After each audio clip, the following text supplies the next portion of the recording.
ನಮಸ್ಕಾರ, ಶುಭೋದಯ. ಸಂಕಲ್ಪ ಸಿದ್ಧಿ ವಿಶೇಷ ಕಾರ್ಯಕ್ರಮಕ್ಕೆ ತಮ್ಮೆಲ್ಲರಿಗೂ ಆತ್ಮೀಯ ಸ್ವಾಗತ ಹೇಳ್ತಾ ಇರೋದು ನಾನು ಅನುಷಾ. ಈ ಬಾರಿಯ ಕುಬೇರ ಸಭೆ ಕಾರ್ಯಕ್ರಮ ನಡೀತಾ ಇರುವಂತದ್ದು ಅಯೋಧ್ಯೆಯಲ್ಲಿ. ನೀವು ಇನ್ನೂ ಕೂಡ ನಮ್ಮ ಹೆಸರುಗಳನ್ನ ರಿಜಿಸ್ಟರ್ ಮಾಡ್ಕೊಂಡಿಲ್ಲ ಅಂತಂದ್ರೆ ಕೆಲವೇ ದಿನಗಳು ಉಳಿದಿರುವಂತದ್ದು. ನಾನು ಕೂಡ ಮತ್ತೆ ಅನೌನ್ಸ್ಮೆಂಟ್ ನ ನೀಡಕ್ ಹೋಗೋದಿಲ್ಲ. ಸೊ ಆದಷ್ಟು ಬೇಗ ಸ್ಕ್ರೀನ್ ಮೇಲೆ ಬರ್ತಿರುವಂತಹ ನಂಬರ್ಸ್ಗೆ ಕಡೆ ಮಾಡಿ ತಮ್ಮ ಹೆಸರುಗಳನ್ನ ರಿಜಿಸ್ಟರ್ ಮಾಡ್ಕೊಳ್ಬಹುದು. ನಿಮ್ಮ ಜೀವನದಲ್ಲಿ ಅನೇಕ ರೀತಿಯಾಗಿರುವಂತಹ ಕಷ್ಟಗಳು, ತೊಂದರೆಗಳಾಗ್ತಾ ಇದೆ, ನೀವು ಅನ್ಕೊಂಡಾಗೆ ನಿಮ್ಮ ಜೀವನನ ರೂಪಿಸ್ಕೊಳ್ಬೇಕು ಅಂತಂದ್ರೆ ಕುಬೇರ ಸಭೆ ಕಾರ್ಯಕ್ರಮ ಬಹಳನೇ ಮುಖ್ಯ ಆಗುತ್ತೆ. ಈ ಬಾರಿ ನಡೀತಾ ಇರುವಂತದ್ದು ಅಯೋಧ್ಯೆಯಲ್ಲಿ. ಮತ್ತೊಮ್ಮೆ ಹೇಳ್ತಾ ಇದ್ದೀನಿ, ಶ್ರೀರಾಮನ ದರ್ಶನವನ್ನ ಪಡ್ಕೊಳ್ಬಹುದು, ಸೀತಾರಾಮ ಕಲ್ಯಾಣೋತ್ಸವದಲ್ಲಿ ಪಾಲ್ಗೊಳ್ಬಹುದು. ಇನ್ನು ಬಹಳ ದಿನಗಳಿಂದ ನೀವು ಗುರುಗಳನ್ನ ಭೇಟಿ ಮಾಡಬೇಕು ಅಂತ ಕಾಯ್ತಿರ್ತೀರಾ. ನಿಮ್ಮ ಜೊತೆನಲ್ಲಿ ವಿಷ್ಣುದತ್ತ ಗುರುಜಿಯವರು ಇರ್ತಾರೆ, ನೀವು ಗುರುಗಳ ಜೊತೆ ಇರ್ಬೋದು. ಇನ್ನು ಕಾರ್ಯಕ್ರಮದಲ್ಲಿ ನಮ್ಮ ಜೊತೆಯಲ್ಲಿದ್ದಾರೆ ಸ್ಪಿರಿಚುವಲ್ ಗುರು ಡಾಕ್ಟರ್ ವಿಷ್ಣುದತ್ತ ಗುರುಜಿಯವರು. ಗುರುಗಳನ್ನ ಕಾರ್ಯಕ್ರಮಕ್ಕೆ ಬರ್ಮಾಡ್ಕೊಳ್ಳೋಣ. ನಮಸ್ತೆ ಗುರುಗಳೇ, ಕಾರ್ಯಕ್ರಮಕ್ಕೆ ಭಕ್ತಿಯ ಸ್ವಾಗತ. ಎಲ್ಲೋ ಒಂದು ಕಡೆ ಈ ಶ್ರೀರಾಮನ ಪ್ರಾಣ ಪ್ರತಿಷ್ಠಾಪನೆ ಆದಾಗಿಂದ ಹಲವಾರು ಪ್ರಶ್ನೆಗಳು ಮೂಡ್ತಾ ಇರುತ್ತೆ. ಕಳೆದ ಸಂಚಿಕೆಯಲ್ಲಿ ಕೂಡ ನಾನು ನಿಮ್ಗೆ ಹೇಳಿದ್ದೆ ಗುರುಗಳೇ, ಇದು ಒಂದೇ ಎಪಿಸೋಡ್ನಲ್ಲಿ ಖಂಡಿತ ಸಾಕಾಗೋದಿಲ್ಲ, ಅನೇಕ ರೀತಿಯಾಗಿರುವಂತಹ ಪ್ರಶ್ನೆಗಳಿರುತ್ತೆ.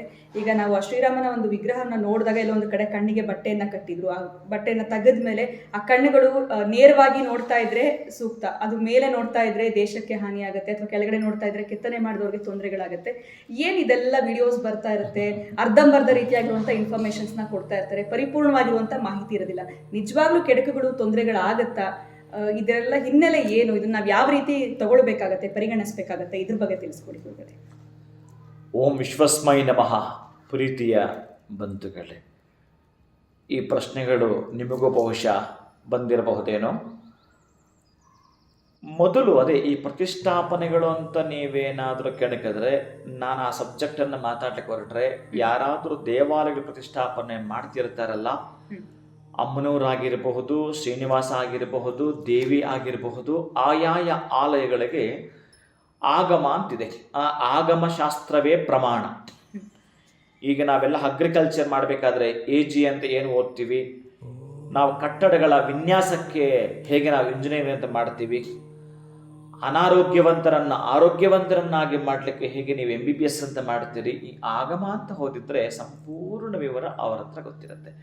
ಈಗ ನೀವು ಕೇಳಿದ್ರಲ್ಲ, ಯಾಕಂದರೆ ಆ ಸಬ್ಜೆಕ್ಟ್ ನಾನು ಸಂಪೂರ್ಣವಾಗಿ ಓದಿದ್ದು ಅಲ್ಲದೆ ಬಹಳ ಕಾರ್ಯಕ್ರಮಗಳನ್ನು ಈ ಹಾಸನ, ಮಂಗಳೂರು, ಕಡೂರು, ಚಿತ್ರದುರ್ಗ, ಹೊಸದುರ್ಗ, ಹೊಸಪೇಟೆ ಈ ಕಡೆ ಬಹಳ ವರ್ಷಗಳು ಮಾಡಿದ್ದೀನಿ. ನಾನು ಹೆಚ್ಚಿಗೆ ಏನಾದರೂ ಮಾಡಿದ್ದೇನೆ ಅಂತಂದರೆ ಈ ದೇವಾಲಯ ಪ್ರತಿಷ್ಠಾಪನೆಗಳು.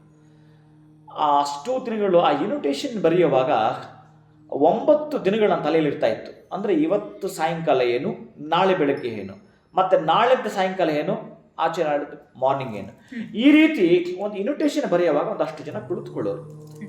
ಆ 9 ದಿನಗಳು ಹೇಗೆ ಅಂತೇಳಿ ಅನುಜ್ಞೆ, ಸ್ವಸ್ತಿ ವಾಚನ, ಸಂಕಲ್ಪಪೂರ್ವಕ, ಭಗವತ್ ವಾಸುದೇವ ಪುಣ್ಯಾಹ, ಮೃತ್ಸಂಗ್ರಹಣ, ಅಂಕುರಾರ್ಪಣ, ರಕ್ಷಾಬಂಧನ, ದ್ವಾರತೋರಣ, ಧ್ವಜಕುಂಭಾರಾಧನೆ, ಕಲಶಾರಾಧನೆ, ಅಗ್ನಿ ಪ್ರವೇಶ, ಅಗ್ನಿ ಪ್ರಜ್ವಲನೆ, ಅಗ್ನಿಮುಖ ಪ್ರವೇಶ, ಮಹಾಗಣಪತಿ ಹೋಮ, ಆದಿತ್ಯಾಯಿ ನವಗ್ರಹ ಹೋಮ, ವಾಸ್ತು ರಾಕ್ಷೋಗ್ನ ಹೋಮ, ಇನ್ನು ಹೋಗ್ತಕ್ಕಂಥದ್ದು ಹೀಗೆ. ನೆಕ್ಸ್ಟ್ ಅವತ್ತು ಸಾಯಂಕಾಲ ಇನ್ನು ಯಾಗಶಾಲಾ ಪ್ರವೇಶ, ಅಲ್ಲಿಂದ ಹಿಡಿದು ಅಷ್ಟೋತ್ತರ, ನಿವೇದನೆ, ಶಾತ್ವಮರೆ, ರಾಷ್ಟ್ರಾಶೀರ್ವಾದ, ಮಹಾಮಂಗಳಾರತಿ, ತೀರ್ಥ ಪ್ರಸಾದ ವಿನಿಯೋಗ ಒಂದು ದಿನಕ್ಕೆ. ಇನ್ನು ಮತ್ತೆ ನಾಳೆ ಬೆಳಗ್ಗೆ ಪ್ರಾತಃ ಕಾಲ ಸುಪ್ರಭಾತ ಸೇವೆ, ವೇದ ಪಾರಾಯಣ, ದ್ವಾರತೋರಣ, ಧ್ವಜಕುಂಭಾರಾಧನೆ, ಸ್ತೋತ್ರ ಪಾರಾಯಣ, ದ್ರಾವಿಡ ವೇದ ಪಾರಾಯಣ, ಹೀಗೆ ಮುಂದುವರಿಯುವಂಥದ್ದು. ನೆಕ್ಸ್ಟ್ ಅಂದರೆ ಆ ವಿಗ್ರಹವನ್ನು ಶುದ್ಧಿ ಮಾಡೋದಿದೆಯಲ್ಲ, ಅದಕ್ಕೆ ಅಷ್ಟು ದಿನಗಳು ತಗೊಳುತ್ತೆ. ಅದಕ್ಕೆ ಹೇಳ್ತಾನೆ ಆ ವಿಗ್ರಹಗಳಿಗೆ ನೀವು ಕೇಳಿದ ಪ್ರಶ್ನೆಗೆ ಬಂದ್ಬಿಡ್ತೀನಿ. ಮತ್ತು 1 ತಾಸು ನಾನು ತಗೊಂಡ್ಬಿಡುತ್ತೆ ಇದು. ಈಗ ನೀವೇನ ಕೇಳಿದ್ರೆ ಒಂದು ಪ್ರಶ್ನೆ, ಏನದು ಕಣ್ಣುಗಳು ಮೇಲೆ ನೋಡುತ್ತೆ, ಕೆಳಗಡೆ ನೋಡುತ್ತೆ, ಅದು ಯಾರಿಗೋ ನಷ್ಟ ಅಂತ. ಅದಕ್ಕೆ ಹೇಳ್ತಾನೆ ಊರ್ಧ್ವಮುಖೆ, ಅಧೋಮುಖೆ. ಅಧೋಮುಖೆ ಅಂತಂದ್ರೆ ಕೆಳಗಡೆನ ನೋಡಬಾರ್ದು, ಊರ್ಧ್ವಮುಖೆ ಮೇಲೇನೂ ನೋಡಬಾರ್ದು. ಮತ್ತೆ ಇನ್ನೆಲ್ಲಿ ನೋಡಬೇಕು? ಸಮಸ್ಥಾನಿಕಂ, ಸಮಸ್ಥಾನಿಕವಾಗಿರ್ಬೇಕು. ಅವನ ಭಂಗಿ ಹೇಗಿರುತ್ತೆ, ಆ ಭಂಗಿ ಇರಬೇಕಾದ್ರೆ ಆ ಕೆತ್ತನೆ ಮಾಡುವವ 9 ಗೋಧಿ ಕಾಳು ಜೋಡಿಸಿದ್ರೆ ಎಷ್ಟು ಉದ್ದ ಇರುತ್ತೋ ಅಷ್ಟೇ ಪ್ರಮಾಣ ಈ ಕಣ್ಣಿನ ಹುಬ್ಬಿರಬೇಕು. 22 ಗೋಧಿ ಕಾಳು ಜೋಡಿಸಿದ್ರೆ ಎಷ್ಟು ಉದ್ದ ಬರುತ್ತೋ ಅಷ್ಟೇ ಪ್ರಮಾಣ ಕಿವಿ ಇರಬೇಕು. ಹೀಗೆ ಪ್ರಮಾಣ ಇದೆ. ಈ ಕಳಶ ಸುತ್ತಬೇಕಾದ್ರೆ ಈ ದಾರ ಸುತ್ತಾರೆ, ಈ ಪುರೋಹಿತರು ನೀವು ನೋಡಿರ್ತೀರಲ್ಲ, ಹೌದು. ಆ ಕಳಶ ಸುತ್ತಬೇಕಾದ್ರೆ ಆ ದಾರ ಏನು ಅಂತ ಹೇಳ್ತಾನೆ, ನರಗಳು ಅಂತ ಹೇಳಿದಾಗ ಅದು ಎಷ್ಟು ಎಷ್ಟು ಹಂತರ ಇರಬೇಕು, ಪ್ರಮಾಣ ಹೇಗಿರಬೇಕು, ಒಂದು ಗೋಧಿ ಕಾಳು ಕೂತ್ಕೊಳ್ಳೋ ಅಷ್ಟೇ ಜಾಗ ಇರ್ಬೇಕಲ್ಲಿ, ಇನ್ನ ಕಡಿಮೆನೇ ಇರಬಾರ್ದು ಜಾಸ್ತಿ ಇರಬಾರ್ದು. ಹೀಗೆ ಶಾಸ್ತ್ರ ಹೇಳಿದ್ದಾನೆ, ಪ್ರಮಾಣ ಹೇಳಿದ್ದಾನೆ. ಅದಕ್ಕೆ ದೇಶವು ನಿಷ್ಕಂಟಕವಾಗಿಯೋ ನಿರುಪದ್ರವಿಯಾಗಿಯೋ ಇರಬೇಕಾದರೆ, ವಿಗ್ರಹದಲ್ಲಿ ಏನ್ ಹೇಳ್ತಾನೆ, ದೇಶ ನಿಷ್ಕಂಟಕವಾಗಿರ್ಬೇಕಾದ್ರೆ ವಿಗ್ರಹ ಹೇಗಿರ್ಬೇಕು. ನೀವು ಹೇಳಿದ್ರೆ ಕೆತ್ತನೆ ಮಾಡೋರಿಗೆ ತೊಂದರೆ ಆಗುತ್ತೆ, ಕೆತ್ತನೆ ಮಾಡೋದ್ರೆ ಬಿಟ್ಬಿಡಿ, ದೇಶಕ್ಕೆ ತೊಂದರೆ, ಹಾಗೆಲ್ಲ ಇರುತ್ತೆ. ಅಲ್ಲಿ ಹಾಗಿಲ್ಲ. ಆ ಕಣ್ಣುಗಳನ್ನು ಒಮ್ಮೆ ನೀವು ಕಣ್ಣು ತುಂಬಿಕೊಳ್ಳಿ, ಬಹುಶಃ ರಾಮ ವಿಗ್ರಹದ ಒಳಗಡೆ ಇದಾನೆ ಅನ್ನೋಷ್ಟು ಚೆನ್ನಾಗಿ ಕೆತ್ತನೆ ಬಂದಿದೆ. ಒಂದೊಂದು ಕೂಡ ಚೆನ್ನಾಗಿ ಬಿಡಿಸಿದ್ದಾರೆ. ಆಮೇಲೆ ಇತ್ತೀಚೆಗೆ ಯಾರೋ ಈ ಶಿಲೋಪಿಳ್ಳಿ ಅಯ್ಯಂಗಾರ್ ತುಂಬಾ ಚೆನ್ನಾಗಿ ವರ್ಣನೆಯನ್ನ ಆಗಮೋಕ್ತವಾಗಿ ತಿಳಿಸ್ಕೊಡ್ತಾ ಇದ್ದ, ಅದ್ಭುತವಾಗಿ ವರ್ಣನೆ ಕೂಡ ಕೊಡ್ತಿದ್ರು. ಹಾಗೆ ಅಲ್ಲಿ ಪ್ರತಿಷ್ಠಾಪನೆ ಮಾಡಬೇಕಾದ್ರೂ ಕೂಡ ಆಗಮೋಕ್ತವಾಗಿ, ಪಾಂಚರಾತ್ರ ಆಗಮೋಕ್ತ ನಮ್ಮ ದಕ್ಷಿಣ ಭಾರತದವರೆಗೆ ಬಹುಶಃ ಅಲ್ಲೂ ಕೂಡ ಅದೇ ಮಾಡಿರ್ತಾರೆ. ಆ ಆಗಮದಲ್ಲಿ ಆ ಥರ ಪೂಜೆಗಳು ನೆರವೇರಬೇಕು. ಚೆನ್ನಾಗಿ ಮಾಡಬೇಕಾದ್ರೆ ಈಗ ನೀವು ಕೇಳಿದ ಪ್ರಶ್ನೆ ಇದೆಯಲ್ಲ, ಬಟ್ಟೆ ಯಾಕೆ ಕಟ್ತಾರೆ ಅನ್ನೋದು ಕೂಡ ಪ್ರಶ್ನೆ ಹಾಗೆ. ಆಮೇಲೆ ಅಲ್ಲಿ ನೈವೇದ್ಯ ಮಾಡುವಾಗ ನಮ್ಮ ವಿಶ್ವಪ್ರಸನ್ನ ಶ್ರೀಗಳು ಪಕ್ಕಕ್ಕೆ ತಿರುಗಿದ್ರು, ಕಣ್ಣು ಮುಚ್ಕೊಂಡ್ರು ಅಂತ. ಮಗುಗೆ ಊಟ ಮಾಡಿಸುವಾಗ ಅಥವಾ ತಾಯಿ ಮಗುಗೆ ಸ್ತನ್ಯಪಾನ ಕೊಡುವಾಗ ಎಲ್ಲರ ಮುಂದೆ ಕೊಡಕ್ ಬರಲ್ಲ, ಊಟ ಮಾಡಿಸೋಗ್ಲೂ ಬರಲ್ಲ, ದೃಷ್ಟಿ ಆಗ್ಬಿಡುತ್ತೆ ಅಂತ. ಇಷ್ಟೇ ಸಾಕು, ಇನ್ನು ಜಾಸ್ತಿ ಅರ್ಥ ಮಾಡ್ಕೊಳ್ಳೋದು ಬೇಡ. ಅದಕ್ಕೆ ಕೂಡಾರೆ ವೆಲ್ಲಂ ಶೀರ್ ಗೋವಿಂದ ಉಂತನ್ನೈ ಪಾಡಿ ಪಡೆಗೊಂಡು ಯಾಂಬರಶನ್ನಾನಂ ನಾಡು ಬಹುಣಪುರುಷನ ರಾಹ, ಹೀಗೆ ಹೋಗುತ್ತೆ. ಆ ಮಂತ್ರ ಏನ್ ತಿಳಿಸುತ್ತೆ ಅಂತಂದ್ರೆ, ಈ ನೈವೇದ್ಯಾದಿಗಳನ್ನು ಮಾಡುವಾಗ ಆ ಬಟ್ಟೆಯನ್ನು ಕಟ್ಟತಕ್ಕಂತಹದ್ದು ಕೂಡ ಏನು ಪ್ರತಿಷ್ಠಾಪನೆಯ ಸಂದರ್ಭದಲ್ಲಿ ಇನ್ನೂ ಕೂಡ ಆ ಒಂದು ಶಿಲ್ಪಿ ಏನಿರ್ತಾನೋ ಅವು ಪೂರ್ಣ ಪ್ರಮಾಣದಲ್ಲಿ ಕಣ್ಣು ಓಪನ್ ಇರೋದಿಲ್ಲ, ಅವನು ಮಾಡಬೇಕಾಗತ್ತೆ. ಎರಡನೇದು ಮಂತ್ರ ಪುರಸ್ಸರವಾಗಿ ಮಾಡಬೇಕಾಗತ್ತೆ. ಅಂದ್ರೆ ಇಲ್ಲಿ ತುಪ್ಪ, ಜೇನುತುಪ್ಪ ಎರಡನ್ನೂ ತಗೋಬೇಕಾಗತ್ತೆ. ತುಪ್ಪದಲ್ಲಿ ಸೂರ್ಯನ ಆವಾಹನೆ ಮಾಡಿ ಆ ಬಲಗಣ್ಣಿನೊಂದು, ಮತ್ತೆ ಜೇನುತುಪ್ಪದಲ್ಲಿ ಚಂದ್ರನ ಆವಾಹನೆ ಮಾಡಿ ಎಡಗಣ್ಣಿನಲ್ಲಿಯೂ, ಮತ್ತೆ ಎಲ್ಲ ಅಂಗಾಂಗಗಳು ಕೂಡ ದೇವತೆಗಳನ್ನು ಪ್ರವೇಶ ಮಾಡತಕ್ಕಂತಹದ್ದು ಒಂದು, ಅದೇ ನಾನು ಪ್ರಾಣ ಪ್ರತಿಷ್ಠಾ ಹೋಮ, ಜೀವಾದಿ ತತ್ವನ್ಯಾಸ ಅಂತ ಬರುವಂಥದ್ದು.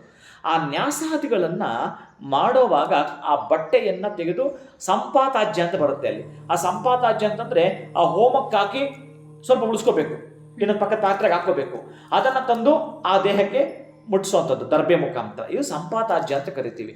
ಇಷ್ಟೆಲ್ಲ ಆಗಿ ನಂತರ ಆ ಬಟ್ಟೆಯನ್ನ ಬಿಚ್ಚಿ ಬೆಣ್ಣೆಯನ್ನು ಹಿಡಿತಾರೆ. ಬೆಣ್ಣೆ ಯಾಕಂತಂದ್ರೆ ಆ ವಿಗ್ರಹದಲ್ಲಿ ಸಂಪೂರ್ಣ ಉಷ್ಣ ಇರುತ್ತೆ, ಶೀತವೂ ಆಗಬಾರದು ಉಷ್ಣವೂ ಆಗಬಾರದು, ಸಮಶೀತೋಷ್ಣ ಅಂತ ಬರುತ್ತೆ. ಅಲ್ಲಿ ಸಮವಾಗಿ ಬರಬೇಕು ಅನ್ನೋ ಒಂದು ಉದ್ದೇಶಕ್ಕೆ ಅದನ್ನು ಕಟ್ಟುವಂಥದ್ದಿರುತ್ತೆ. ಅದಕ್ಕಾಗಿ ರಾಮನ ಒಂದೊಂದು ವಿಷಯವೂ ಕೂಡ ಮಾತಾಡ್ಲಿಕ್ಕೆ ಅಂತ ಹೊರಟ್ರೆ ಅಲ್ಲಿರ್ತಕ್ಕಂತಹದ್ದು ಬಾಲರಾಮ. ಅಂದ್ರೆ ಬಾಲರಾಮ ಅಲ್ಲಿ ಆಟಿಕೆ ಸಾಮಾನೆಲ್ಲ ಇಟ್ಟಿದ್ರು, ಏನೇನೋ ಆಟಿಕೆ ಸಾಮಾನೆಲ್ಲ ಇಟ್ಟರು. ಅದನ್ನ ಮೊದಲ ಮಂಗಳಾರತಿಯ ಮೋದಿಯೇ ಮಾಡಿದ್ರು ಕೂಡ ಅಲ್ಲಿ ಬಾಲರಾಮ ಏನು ಆಟ ಆಡ್ತಿದ್ದ. ಒಂದು ಬಾರಿ ತಾಯಿನ ಕೇಳ್ತಾನೆ, ಅಮ್ಮ ನನಗೆ ಚಂದ್ರ ಬೇಕು ಅಂತ. ಅದೇ ಚಂದ್ರ ಬೇಕೆಂದು ಆಟ ಮಾಡಿದ, ಚಂದ್ರ ಬೇಕು ನನಗೆ ಅಂತ ಹೇಳಿ ಹಠ ಹಿಡಿತಾನೆ. ಎಲ್ಲಿಂದ ತಂದು ಕೊಡ್ತಾಳೆ ಕೌಸಲ್ಯ, ತುಂಬಾ ನನಗೆ ಚಂದ್ರ ಕೊಟ್ಟರೆ ನಾನು ಊಟ ಮಾಡ್ತೀನಿ ಅಂತ. ಆಗ ಅದಕ್ಕೆ ಈ ಮೈಸೂರು ರಾಮಚಂದ್ರಾಚಾರ್ಯರು ಹಾಡನ್ನು ಹಾಡುತ್ತಾರೆ, ಚಂದ್ರ ಬೇಕೆಂದು ಹಠ ಮಾಡಿದ, ತಾಯಿ ಬಿಂಬ ತೋರಿಸಿದವಳು ಕನ್ನಡಿಯಲ್ಲಿ ಅಂತ, ಕನ್ನಡಿ ಇಟ್ಬಿಟ್ಟು ಅದ್ರಲ್ಲಿ ತೋರಿಸ್ತಾಳೆ. ಆವಾಗ ಚಂದ್ರ ಇಟ್ಕೊಳಕ್ ಹೋಗ್ತಾನೆ, ಕನ್ನಡಿಯಲ್ಲಿ ಊಟ ಮಾಡಿಸ್ತಾಳೆ.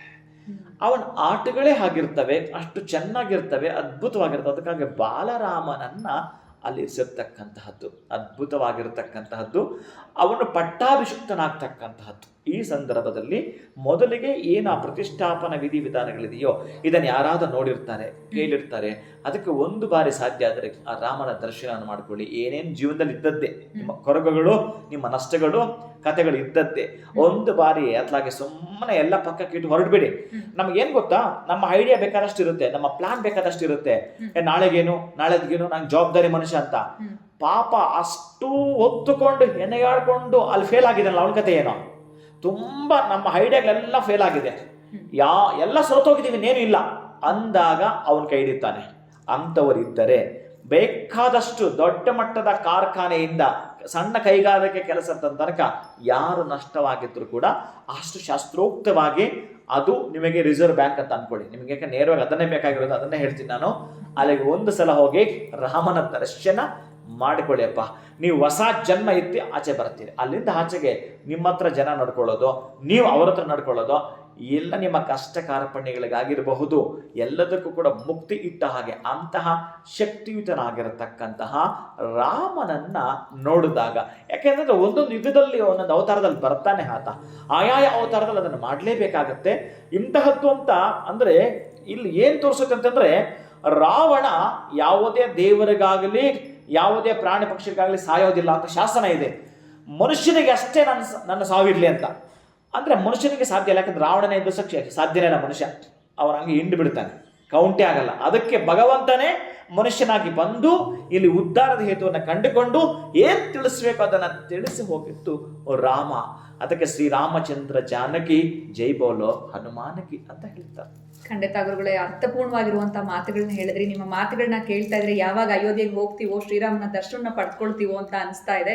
ಇನ್ನು ನಾನು ಕೇಳಿದಂತ ಅನುಮಾನಗಳು, ಆ ಪ್ರಶ್ನೆಗಳು ಕೂಡ ಉತ್ತರಗಳನ್ನ ತಿಳಿಸ್ಕೊಟ್ಟಿದ್ದೀರಾ. ಬಹಳ ಧನ್ಯವಾದಗಳು ತಮಗೆ. ನಮಸ್ಕಾರಗಳು. ಹರೇ ಶ್ರೀನಿವಾಸ.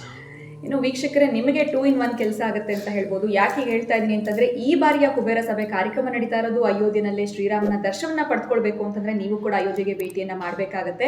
ಸೊ ಇನ್ನೂ ಕೂಡ ಹೆಸರುಗಳನ್ನ ನೋಂದಾಯಿಸ್ಕೊಂಡಿಲ್ಲ ಅಂತಂದ್ರೆ ಕಾಲಾವಕಾಶ ತುಂಬಾನೇ ಕಡಿಮೆ ಇದೆ. ಆದಷ್ಟು ಬೇಗ ಸ್ಕ್ರೀನ್ ಮೇಲೆ ಬರ್ತಿರುವಂತಹ ನಂಬರ್ಸ್ಗೆ ಕರೆ ಮಾಡಿ ಹೆಸರುಗಳನ್ನ ನೋಂದಾಯಿಸ್ಕೊಳ್ಳಿ ಅಂತ ಹೇಳ್ತಾ ಇವತ್ತಿನ ಕಾರ್ಯಕ್ರಮವನ್ನು ಮುಗಿಸುವಂತಹ ಸಮಯ ಆಗಿದೆ. ನಮಸ್ಕಾರ.